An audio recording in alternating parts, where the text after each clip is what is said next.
Oh well, I'm undone by my technology already. So thanks very much for the opportunity to speak and bring along to hear some of the work that we're doing in the Energy Materials Lab just across the street at Newcastle University. And I'm delighted that many of my group are in the audience, and you will see their posters outside if you would like to see them. So I'm just going to talk at quite a high level, just to run you through some of the things that we're doing.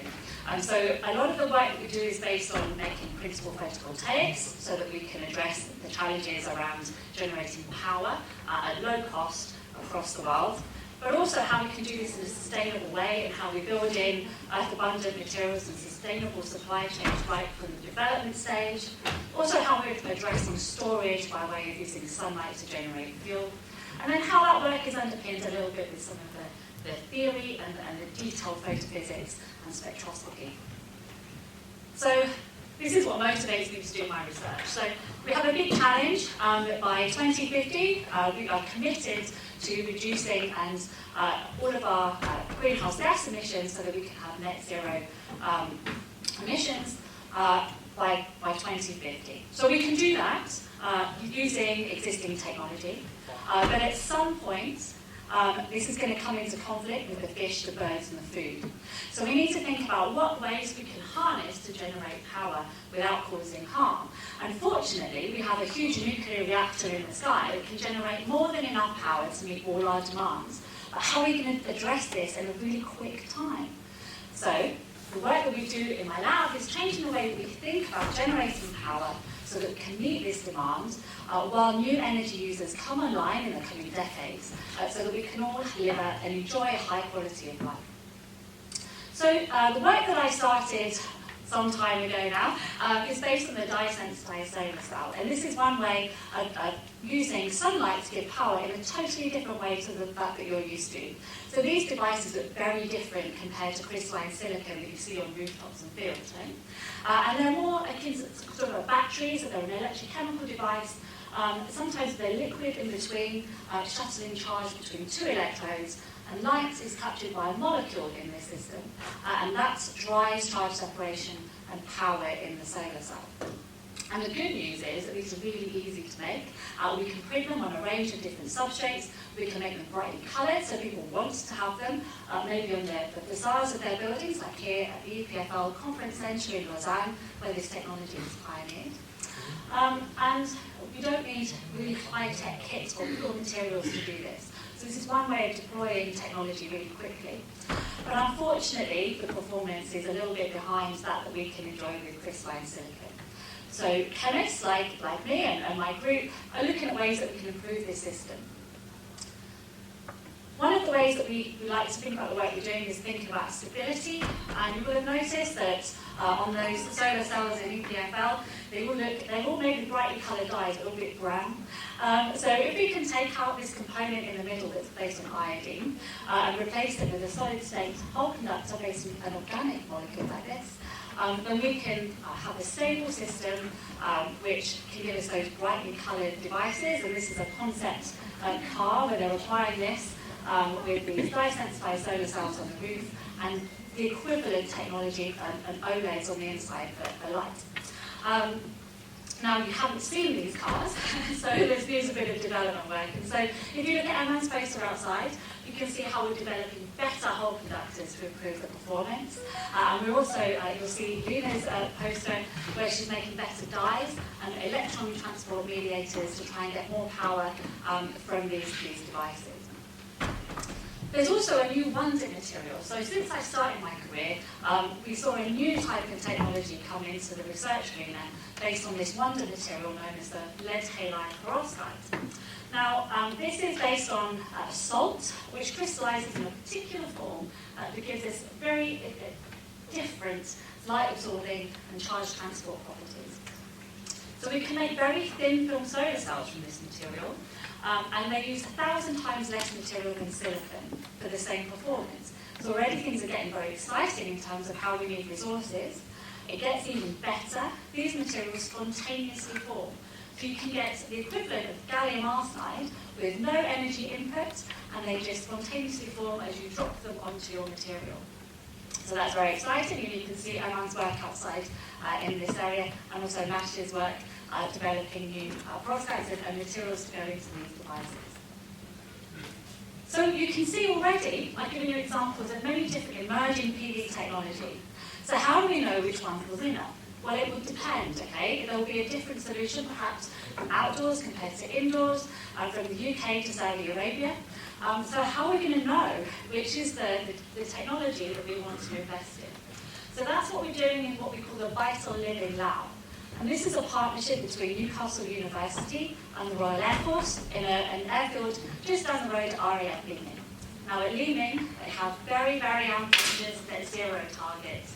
And we're helping them to meet those by looking at how different types of technology can help them generate their net zero power on the base by 2025 and then to 2030. So we're looking at how we can benchmark all these different technologies in a fair way in the north of England. Right? So many of these technologies are tested in very sunny, warm climates, but we need a solution for right here. So that's what we're doing. So we're looking at our different technologies here. You can probably see these are the dye cells that I showed you. There are some solid state dye cells, and those are some perovskites. And then we're scaling these up and then testing them along the way in outdoor conditions, as well as in our lab, to understand what are the criteria that we need for certain applications for our needs.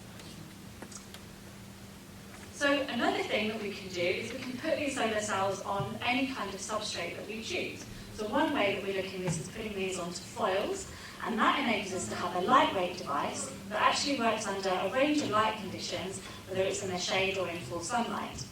And we're looking at how we can use these for wearable technology. So my student has created a system where we can look at these flexible devices, and my postdoc, Susanna, has developed this portable device here that we can wear, and then she goes for a walk.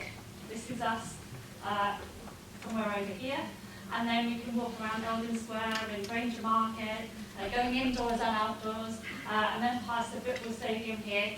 And then all the time she's generating some power, and then we can look at how you could then use that power to power some device, whether it's a communications or whatever that you might need.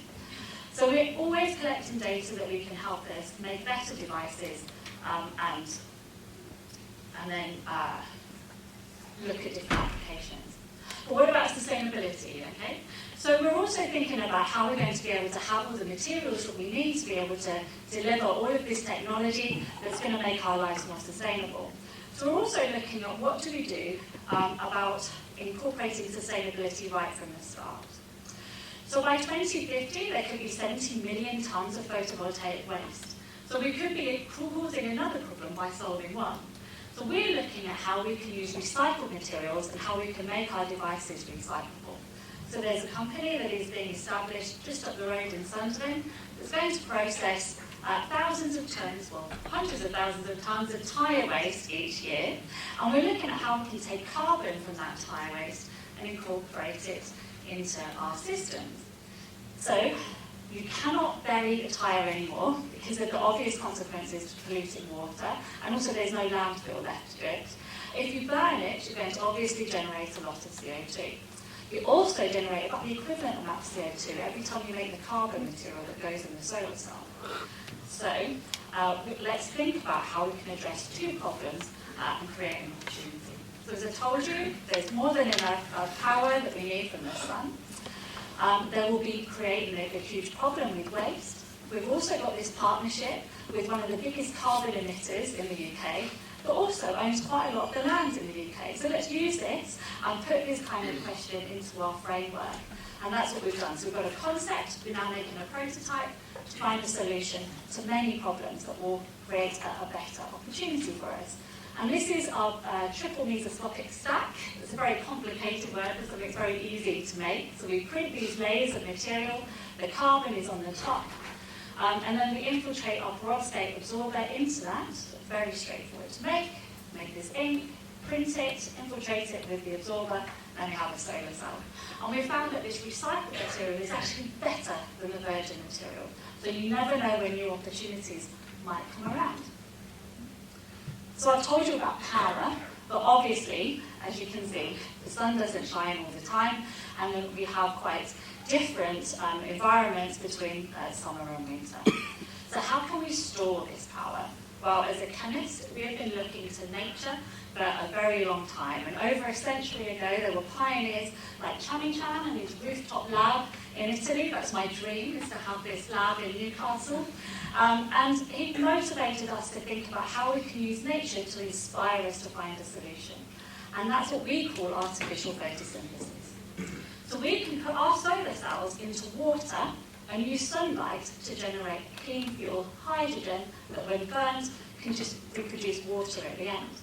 And with very little modifications to the system that I showed you, we just make a more exciting dye. So this molecule here has got a ruthenium centre, which is our light-absorbing component. It also has a catalytic component here, which takes the electrons that are generated when the light hits the light-absorbing part, and then it then transfers that onto a proton to generate hydrogen, and the current is fed through a circuit, and the only byproduct is oxygen, which is also pretty useful too. So this just uses a very simple technology. This ambient sunlight, you can maybe see some bubbles of hydrogen forming on the top.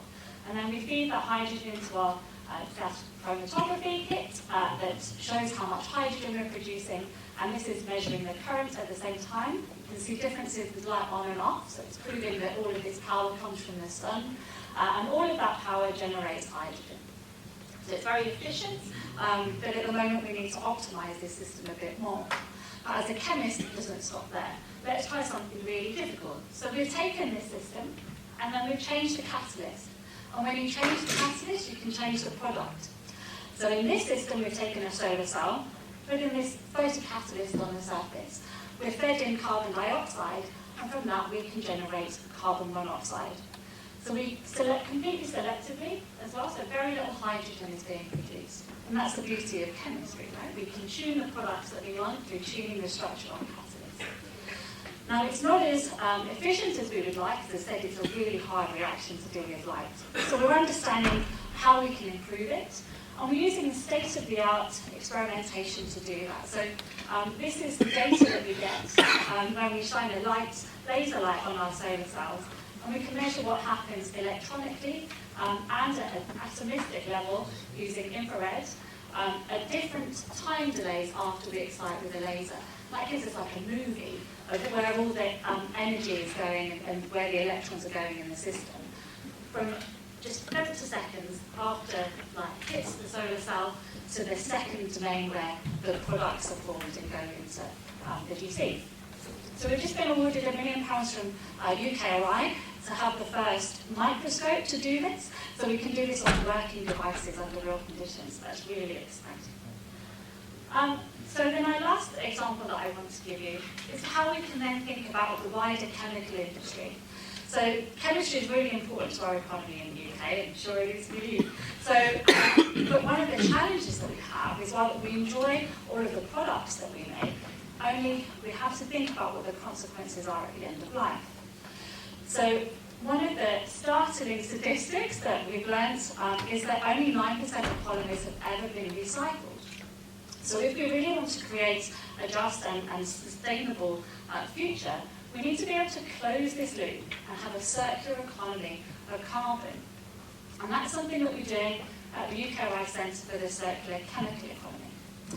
So our vision across a number of institutions in the UK is to transform the chemical industry into a circular flow of olefins, the building blocks that make up the plastics that we use. So we're looking at how we can actually change chemistry and biology to be able to make products from carbon dioxide or recycled materials to give us the feedstocks. And my postdoc, Matthew, is looking at how we can roadmap this and understand what policy change is coming and what's needed, what are the economic consequences, and what are the implications to technology from the things that we're developing. This is a whole systems approach. So we just don't need to consider the chemistry, but also, as I say, the legal and the economic differences that these could make. And so this requires a collaboration across the UK from many different universities, academics, students and postdocs, as well as industry and other non-government organisations that can also help us to understand the consequences. What we do in our lab specifically is we take carbon dioxide. I've shown you how we can do this directly with light, but another way to do this is using power from a photovoltaic to look at electrical conversion. Here, my student Ella is looking at these systems where carbon dioxide flows into this device, goes through this porous carbon electrode, and then electrons are fed in from the circuit, and then these both meet at this catalyst surface, and here carbon products are formed. And the challenging thing here now is how we can do this selectively. So you can make a lot of different products in this way. So again, she's using chemistry to understand how we can tune the catalyst to give us the products that we want, particularly C2 compounds, so the olefins that go on to then make the materials that we need. So one of the things she's recently done is had a trip to Calgary, where she's worked with other researchers to develop better catalysts and think about how carbon dioxide flows through the device and then intersects with water to make this carbon fuel. So hopefully I've shown you all of the main things that we're doing in the Energy Materials Laboratory here in Newcastle, and of course the wonderful team that I have that do all this hard work. And how we're using chemistry to solve big challenges around how we're going to live in a sustainable way in the future. So thanks very much for your attention.